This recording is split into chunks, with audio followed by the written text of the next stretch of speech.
গণহত্যার তদন্তে চেয়ে প্রধান উপদেষ্টা জাতিসংঘে চিঠি দেবে বিএনপি।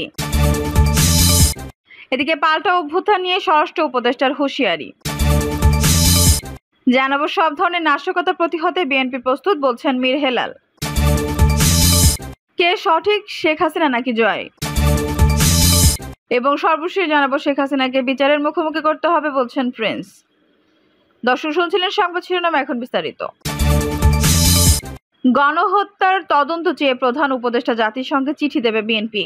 বিএনপির মহাসচিব মির্জা ফখরুল ইসলাম আলমগীর বলেছেন, আমরা গভীরভাবে উদ্বিগ্ন। দেশে এবং বিদেশে কিছু গণমাধ্যম দেশের বর্তমান পরিস্থিতি নিয়ে বিভ্রান্তকর সংবাদ প্রকাশ করছে, বিশেষ করে সংখ্যালঘু সম্প্রদায়ের উপর আক্রমণ ও আইন শৃঙ্খলা পরিস্থিতির অবনতির বিষয়গুলো তুলে ধরছে। আমরা মনে করি এটা একেবারেই সঠিক নয়।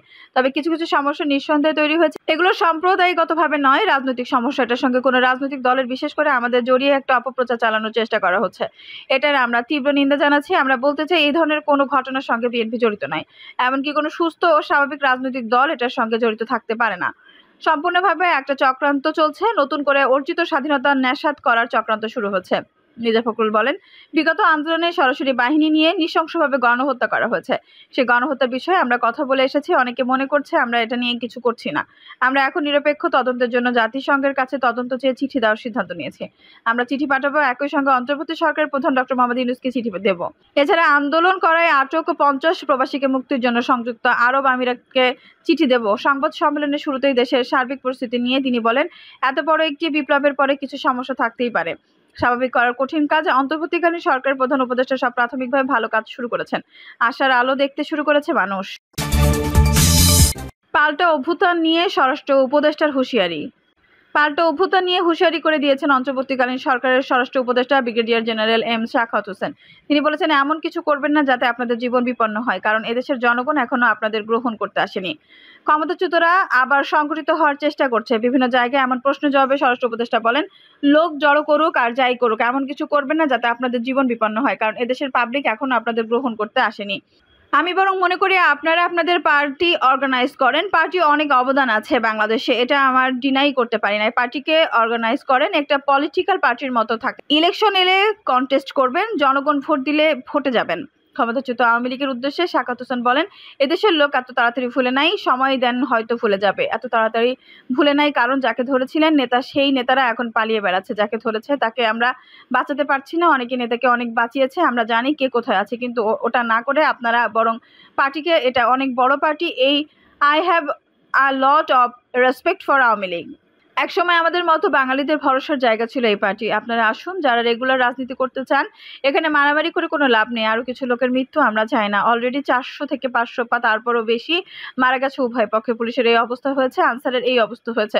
স্বরাষ্ট্র উপদেষ্টা বলেন, আমরা যদি উস্কানি দিতাম তাহলে আপনারা টিকতে পারতেন না। আর্মির ফায়ারে আমরা আর্মিকে মানা করেছি, ডোন্ট ওপেন ফায়ার, কারণ কাকে মারবেন আপনি? আপনারা এই পুলিশকে দিয়ে কাকে মারিয়েছেন? পুলিশকে দিয়ে মারিয়েছেন আপনার সন্তানকে। এটা করবেন না। অনুরোধ করছি, প্রচারণায় আইসেন না। ব্যক্তিগত স্বার্থে আপনারা এত বড় দলকে নষ্ট করবেন না। এটা আমাদের প্রাইড ছিল, বঙ্গবন্ধুর স্বপ্ন ছিল, নষ্ট করবেন না। এটা নষ্ট করার কোনো অধিকার আপনাদের নাই। এটা বাংলাদেশের সম্পত্তি। পাল্টা অভ্যুত্থান প্রসঙ্গে শাখাওয়াত হোসেন বলেন, আর এই যদি স্বপ্ন কেউ মনে করে যে এটা করে আবার কাউন্টার রেভুলেশন করে আসবেন, কাউন্টার রেভুলেশন করতে হলে আপনাকে আবার হাজার হাজার লোকের রক্ত বহাইতে হবে। যদি আপনারা সেই দায়িত্ব নিতে চান তাহলে নেন। আমার কিছু করার নেই। ছাত্র জনতার গণ অভ্যুত্থানে সরকারের পতন প্রসঙ্গে কথা বলেন স্বরাষ্ট্র উপদেষ্টা বলেন, আমাদের যে ইয়ং জেনারেশন এরা করেছে, কোনো পলিটিক্যাল পার্টি করে নাই। They have given their life, যেটা আপনারা কোনোদিন দিতে পারতেন না। বুকে পেতে দিয়ে দাঁড়িয়ে আছে পুলিশের গুলি খাওয়ার জন্য, তাদের দুঃখ নাই। দে আর অল স্মাইলিং। এরা যতদিন আছে, আমাদের কথা বাদ দেন, আমরা দৌড় দেব। এরা যতদিন আছে এরা দৌড়াবে না। They will face you. So please, আমি অনুরোধ করছি, আমি একজন সিনিয়র সিটিজেন হিসেবে বলছি, দয়া করে দেশটাকে স্বাধীন রাখেন। সব ধরনের নাশকতা প্রতিহতে বিএনপি প্রস্তুত, বলছেন মীর হেলাল। জনগণকে সঙ্গে নিয়ে বিএনপির সব ধরনের নাশকতা প্রতিহত করতে প্রস্তুত রয়েছে বলে মন্তব্য করেছেন দলটির সহ সাংগঠনিক সম্পাদক ব্যারিস্টার মীর মোহাম্মদ হেলাল উদ্দিন। মীর মোহাম্মদ হেলাল বলেন, ছাত্র জনতার ঐতিহাসিক বিজয়কে প্রশ্নবিদ্ধ করতে একটি বিশেষ মহল পরিকল্পিতভাবে ষড়যন্ত্রে লিপ্ত। রাষ্ট্রীয় সম্পদ ও উপাসনাগুলোতে হামলার অপচেষ্টা করে বিভিন্ন গুজব ছড়িয়ে রাজনৈতিক ও ধর্মীয় বুদ্ধিতে আঘাতের চেষ্টা করছে দুর্বৃত্তরা। তিনি বলেন, স্বৈরাচার সরকারের পতন হলেও ভিনদেশির ইন্ধনে তাদের প্রেতাত্মা ও দোসররা নানা রকম চক্রান্তে লিপ্ত। বিচ্ছিন্নভাবে ধর্মীয় উপাসনাগুলোতে নাশকতা সৃষ্টি করে বাংলাদেশের সবচেয়ে জনপ্রিয় দল বিএনপিকে দায়ী করার ষড়যন্ত্র চলছে। জনগণকে সঙ্গে নিয়ে সব ধরনের নাশকতা প্রতিহত করতে বিএনপি প্রস্তুত রয়েছে। এই বিএনপি নেতা বলেন, সুন্দরভাবে দেশ পরিচালনার জন্য শান্তিপূর্ণ পরিবেশই খুব দরকার। এখন সবাইকে দায়িত্বশীলতার পরিচয় দিতে হবে। আইনশৃঙ্খলা পরিস্থিতি অবনতি হয় এমন কোনো কাজই কেউ করতে পারবে না। সংখ্যালঘু সম্প্রদায় সহ ধর্ম বর্ণ নির্বিশেষে সবার জনমালের নিরাপত্তা নিশ্চিত করা আমাদের প্রত্যেকের কর্তব্য। চট্টগ্রাম মহানগর বিএনপির আহ্বায়ক এরশাদুল্লাহ বলেন, ছাত্র জনতার আন্দোলনের কারণে আমাদের বিজয় অর্জিত হয়েছে। সেই বিজয়কে ধরে রাখার জন্য সবাইকে নিজ নিজ এলাকায় সামাজিক নিরাপত্তা বলয় তৈরি করতে হবে। আমাদের পাশে যারা সংখ্যালঘু রয়েছেন তাদের নিরাপত্তা নিশ্চিত করতে হবে। তাদের উপর যে কোনো ধরনের আঘাত প্রতিরোধ করতে হবে। যে কোনো অপপ্রচার ও অপচেষ্টার বিরুদ্ধে চট্টগ্রামবাসীকে সচেতন থাকতে হবে। নাজিমুর রহমান বলেন, হিন্দু বৌদ্ধ খ্রিস্টান সম্প্রদায়ের নাগরিকদের সম্পদ ও ধর্মীয় উপাসনালয়কে টার্গেট করছে একটি চক্র। সাম্প্রদায়িক দাঙ্গার লক্ষ্যে সমাজকে বিভক্ত করে এই মুহূর্তে তাদের ষড়যন্ত্র জনগণের মধ্যে বিভক্ত সৃষ্টি করার অপচেষ্টায় তারা মরিয়া হয়ে উঠেছে। একই সঙ্গে এসব ঘৃণ্য অপরাধের দায় সুকৌশলে বিএনপির উপর চাপানোর চেষ্টা চলছে। কে সঠিক, শেখ হাসিনা নাকি জয়? ছাত্র জনতা 23 দিনের দেশ কাঁপানো আন্দোলনের পতন হয় আওয়ামী লীগ সরকারের। ছাত্র জনতার অভ্যুত্থানের মুখে গত 5 আগস্ট রাষ্ট্রপতি মোহাম্মদ শাহাবুদ্দিনের কাছে প্রধানমন্ত্রীর পদ থেকে পদত্যাগপত্র জমা দেন শেখ হাসিনা।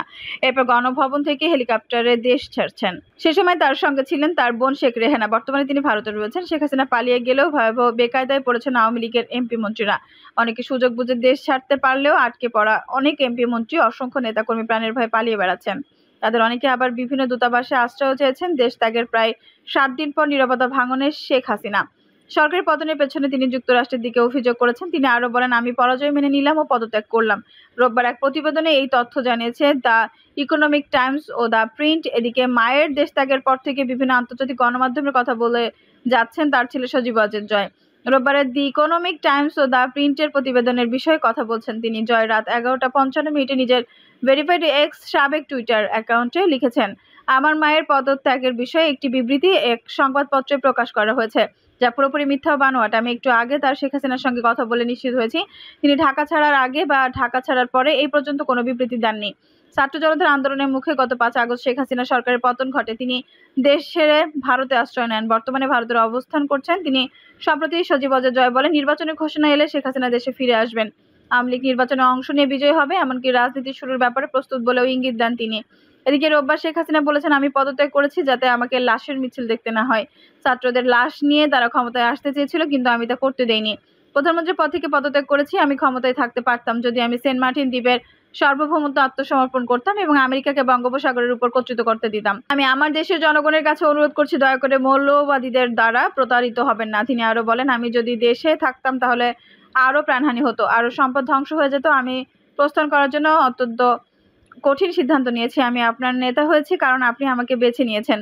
আপনি আমার শক্তি ছিলেন। পরাজয় মেনে নিয়ে সমর্থক ও দলীয় কর্মীদের উদ্দেশ্যে শেখ হাসিনা বলেছেন, তিনি দেশে ফেরার অঙ্গীকারবদ্ধ। পরাজয় মেনে নিয়ে তিনি বলেন, আমি শীঘ্রই ফিরে আসবো ইনশাল্লাহ। পরাজয় আমার, কিন্তু জয় বাংলাদেশের জনগণের। শেখ হাসিনা বলেন, আমি নিজেকে সরিয়ে নিয়েছিলাম। আমি তোমার জয় নিয়ে এসেছি।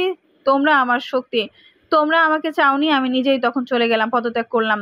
আমার কর্মী যারা আছেন কেউ মনোবল হারাবেন না। আওয়ামী লীগ বারবার উঠে দাঁড়িয়েছে। সাবেক প্রধানমন্ত্রী তার কথাকে বিকৃত করার অভিযোগও করেছেন। তিনি বলেন, আমি আমার তরুণ ছাত্রদের কাছে আবারও বলতে চাই, আমি তোমাদের কখনো রাজাকার বলিনি। আমার কথাগুলো বিকৃত করা হয়েছে। একটি মহল আমার বিপদের সুযোগ নিয়েছে। রাজাকার শব্দটি বাংলাদেশে অবমাননাকর বলে বিবেচিত, কারণ যারা বাংলাদেশের স্বাধীনতার জন্য 1971 সালের যুদ্ধের সময় পাকিস্তান সেনাবাহিনীকে সহযোগিতা করেছিল। শেখ হাসিনাকে বিচারের মুখোমুখি করতে হবে বলছেন প্রিন্স। বিএনপি যুগ্ম মহাসচিব সৈয়দ এমরান সালেহ প্রিন্স বলেছেন, শেখ হাসিনার পতন ছাত্র জনতার বিজয়ের প্রথম অর্জন। এখন প্রশাসনের ভেতরে থাকা আওয়ামী লীগের জঞ্জাল পরিষ্কার করে প্রশাসনকে নির্বাচনমুখী করতে হবে। ছাত্র জনতার বিজয় ধরে রাখতে হলে রাজনৈতিক দলের সরকারে আসতে হবে। তাই আগামী 3 মাসের মধ্যে নিরপেক্ষ নির্বাচনের ব্যবস্থা করতে হবে। বিএনপি যুগ্ম মহাসচিব বলেন, আমরা চাই শেখ হাসিনা দেশে আসুক, তাকে বিচারের মুখোমুখি করা হবে। তার অহংকারের কারণে দেশের আজ এই অবস্থা। তিনি বলেন, আওয়ামী লীগের নেতাকর্মীরা হিন্দুদের মিছিলে ঢুকে দেশকে অস্থিতিশীল করতে চাইছে। সীমান্তে লাখ লাখ হিন্দু ভারত যেতে অবস্থান নিয়েছে বলে ভারতীয় মিডিয়া প্রচার করা হচ্ছে। এসব বিষয়ে সবাইকে সজাগ থাকবে হবে। অনেক ষড়যন্ত্র চলছে, তাই পুলিশ, সেনাবাহিনী ও প্রশাসনকে সহযোগিতা করুন। বিএনপির নাম ভাঙিয়ে কেউ অপকর্ম করলে তাদের শেল্টার দেওয়া যাবে না। তারেক রহমান রাষ্ট্র মেরামতে যে রূপরেখা তৈরি করেছেন তা জনগণ গ্রহণ করেছে। তিনি বলেন, সারা দেশে একদল উচ্ছৃঙ্খল মানুষ ধ্বংসাত্মক কর্মকাণ্ড করছে। বিএনপি কোনো ধ্বংসাত্মক কর্মকাণ্ডের সাথে জড়িত না। বিএনপি প্রতিহিংসার রাজনীতি করে না। আওয়ামী লীগ বিএনপি নেতাকর্মীদের হত্যা, গুম ও নিপীড়ন করেছে, কিন্তু বিএনপি এসব প্রতিহিংসায় বিশ্বাস করে না। দর্শক, এই ছিল এখনকার সর্বশেষ সংবাদ। নিউজটি ভালো লাগলে অবশ্যই একটা লাইক দিন, কমেন্টে আপনার মূল্যবান মতামত জানান। সবসময় আমাদের পাশে থাকতে সাবস্ক্রাইব করে বেল বাটনটি অন করে রাখুন। ধন্যবাদ।